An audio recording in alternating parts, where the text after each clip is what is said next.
pour parler donc de ce sujet, on a en ligne Monsieur l'ambassadeur Hissène Haridi, ancien ministre adjoint des Affaires étrangères. Bonjour à Votre Excellence. Bonjour Madame.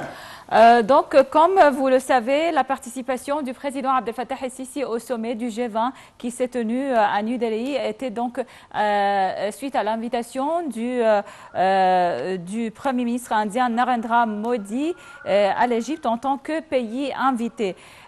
Donc, comment évaluez-vous la participation de l'Égypte et ce que reflète cette participation, l'importance de cette participation sur le pays? Sur le pays, sur l'Égypte ou sur l'Égypte? Oui, bien sûr, sur l'Égypte. Quel est son impact? Quelle est son importance? Qu'est-ce qu'elle représente pour l'État égyptien? Premièrement, j'aimerais souligner que la présidence indienne du G20 avait déjà invité 9 dirigeants pour assister à ce sommet. Et le président el-Sisi était un dirigeant parmi les 9 dirigeants invités. Ça, c'est le premier point que j'aimerais souligner. Deuxièmement, cette invitation de la part du gouvernement indien à l'Égypte, à d'autres pays, s'inscrit dans les relations bilatérales entre l'un de ces pays-là, parmi lesquels figure l'Égypte certainement. Troisièmement, durant les 3 dernières années, les relations bilatérales entre le Caire et New Delhi ont connu des progrès, et le chef de l'exécutif indien, M. Narendra Modi, s'est rendu au Caire en visite officielle le mois de juin dernier. Dernièrement, l'invitation s'inscrit au rôle que l'Égypte a toujours. Et j'aimerais souligner que l'Égypte a toujours joué dans ce groupe de pays appelés dans le temps les pays non alignés, mais aussi dans le groupe de 77. Qu'est-ce que le groupe 77?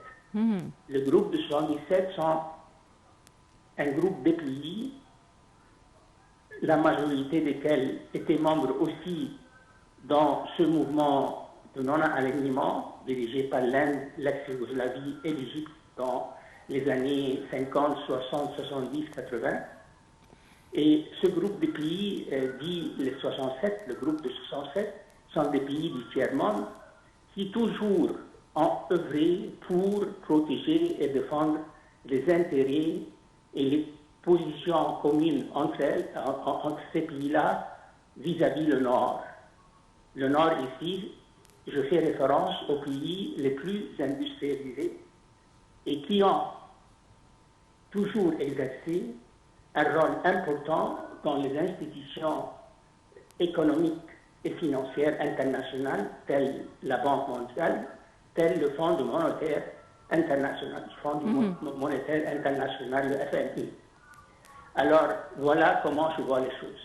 Oui. Alors, mais ce sommet de G20 à l'Inde, certainement la présence de l'Égypte, et je parle de l'Égypte, dans ce cadre-là, est important dans la mesure que, espérons-le, ça va faciliter la tâche du gouvernement égyptien à tisser des liens, plus de liens approfondis avec les pays membres du G20.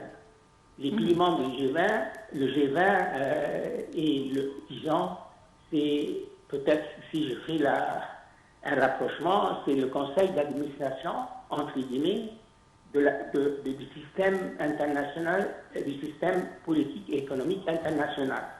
Car ce groupe comprend les États-Unis, comprend la Chine, comprend la Russie, comprend l'Arabie Saoudite, comprend la Turquie,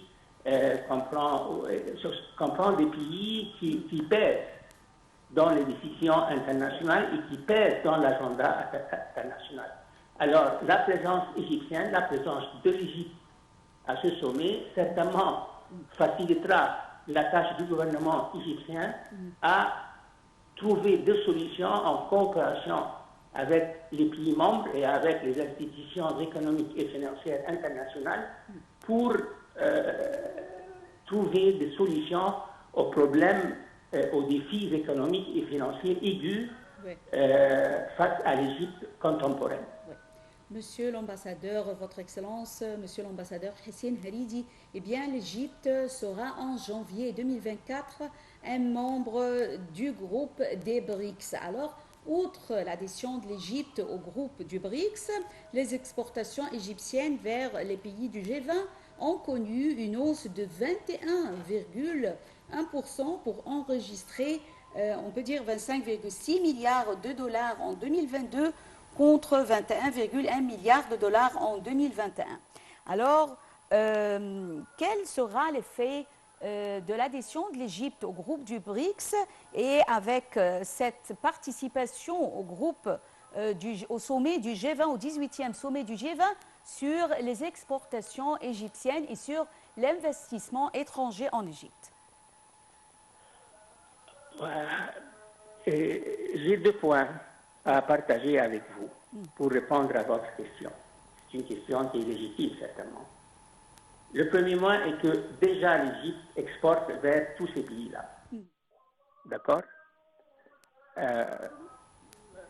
Avant l'adhésion de l'Égypte, à partir de janvier prochain, dans ce groupe dit de BRICS, l'Égypte déjà exportait à ses membres, individuellement. Le deuxième point, la question que nous devrions nous poser ici en Égypte, c'est la suivante. Est-ce que l'Égypte jouit d'une flexibilité dans ses exportations ou non? Et flexibilité ici, c'est un concept économique, c'est-à-dire, est-ce que l'Égypte a la capacité d'exporter plus? Premier point d'interrogation. Deuxième point d'interrogation, quelle est la position de cette exportation probable en relation avec la compétition internationale et la compétition régionale? Oui. D'accord? Oui. D'accord? Car ce problème d'exportation n'est pas si facile comme ça. Et on doit construire d'abord ou reconstruire d'abord les bases des exportations, de l'exportation en majuscule en Égypte, en termes de qualité et en termes de prix. Oui. Et prix et qualité devraient être, madame, compétitifs avec les autres pays avec lesquels l'Égypte est en compétition. Oui. Monsieur l'ambassadeur, sur le plan politique, le président Abdel Fattah el-Sisi a exhorté ou a urgé les grandes puissances, les pays en développement, de respecter leur engagement envers les pays pauvres, surtout qui ont subi les répercussions de la guerre en Ukraine, de la guerre entre la Russie et l'Ukraine. Comment voyez-vous donc la réponse des grandes puissances? Est-ce que c'était donc satisfaisante? Cette fois-ci, on signale sur le plan international une reconnaissance accrue de la part des grandes puissances de la tâche difficile de faire face aux défis internationaux auxquels tous les pays font face.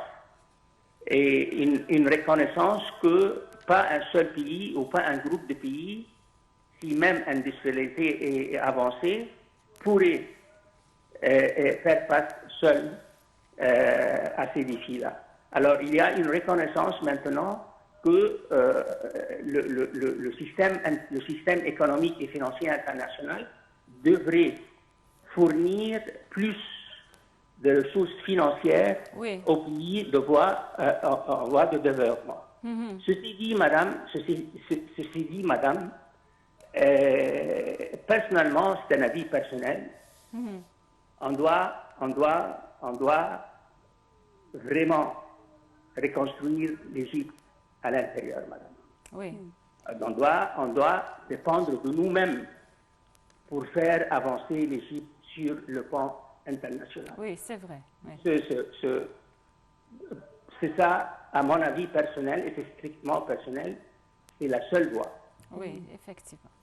Bien, nous tenons à vous remercier infiniment, Merci Monsieur beaucoup, l'ambassadeur.